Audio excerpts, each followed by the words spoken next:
my name is Natalie Nelson. I'm the director here at the Pence Gallery, and we are back because we are doing our social distancing because of COVID-19. So what I'm going to be teaching you today is a fun project that we always do in art classes. Even here at the Pence, we've done it with third graders, fifth graders,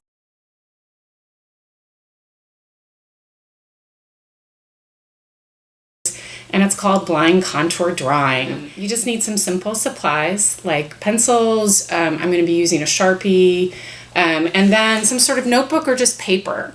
What I have here is like a mixed media tablet. That's a little fancy. But I wanted to show you just a couple examples. This is my daughter. I did this blind contour drawing one morning as she was just sitting here. She's probably looking at her phone. It's a fun thing to do when you're inside and you're kind of bored. And what you do is it's one continuous line. So you just figure out where you're going to start. You don't look at the paper, you look at your object. So in this case, it was my daughter. And the one continuous line goes up, down, here. If you do look at your paper, it does tend to mess you up. So that's why it's called blind, don't look, no cheating. And I just wanted to show you two more examples from an art class I took last fall.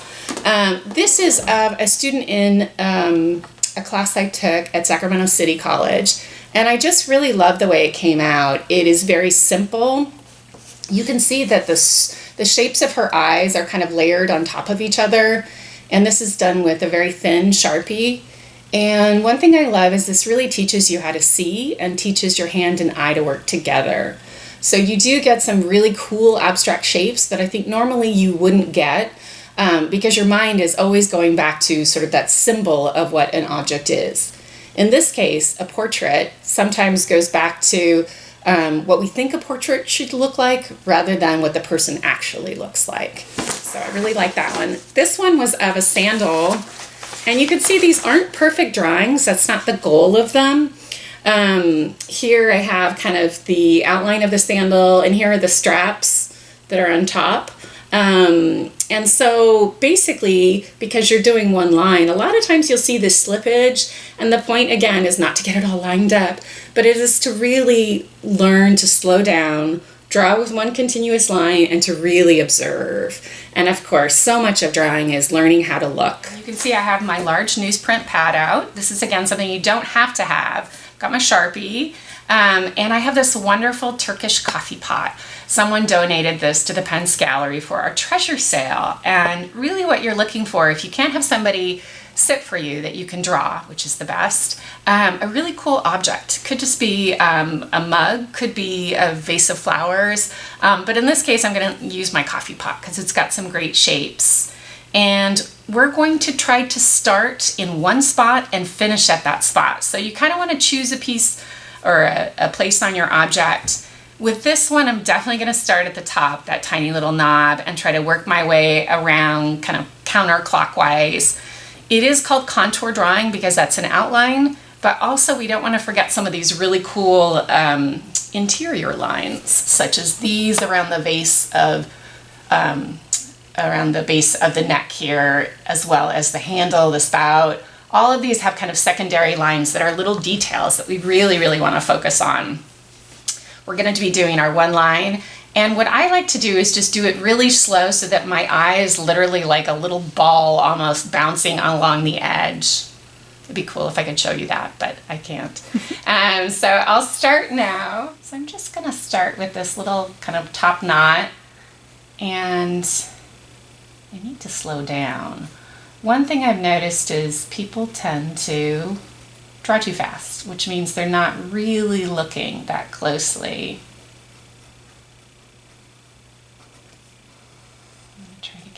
Details. Okay. Now right now I might be tempted to look up, but you can't. It's against the rules. I'm going to go up, and then I'm going to come back down.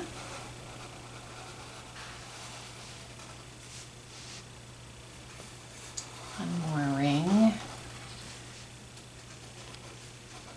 And what happens a lot of times is if you do look at your paper, you'll start to judge what you've done. And then it just throws your drawing off. It's got this really cool handle. think it's brass.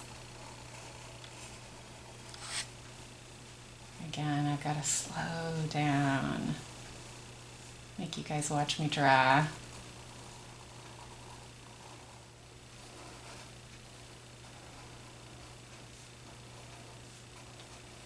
Fighting the urge to look. Can't even remember if I've done that side. I think I'll look down. Oh, I haven't done that side. See, right away I'm thinking, oh my gosh, my pot is not right. And then this should be up here. That's okay. Luckily I'm using a Sharpie, so I'm not gonna erase or anything, but I am gonna choose a next spot to start and just keep going. So with this one, I really need to kind of finish off the neck here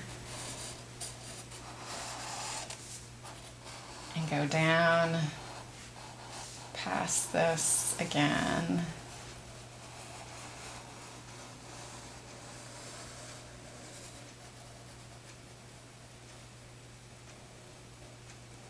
Okay, and I know that spout's not where it's supposed to be, so I'm gonna try to stick it higher up.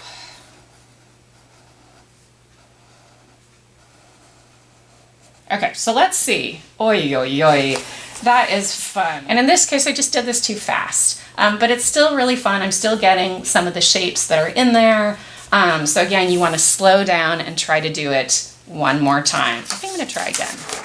They always say practice makes perfect. So I'm gonna try one more time.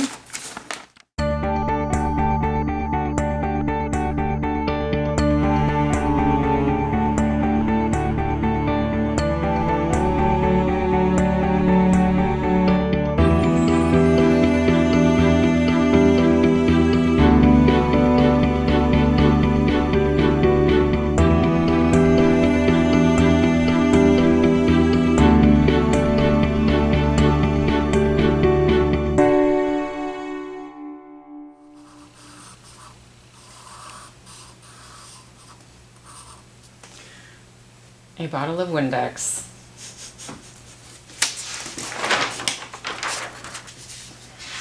Thanks for doing the project with me. That was a lot of fun.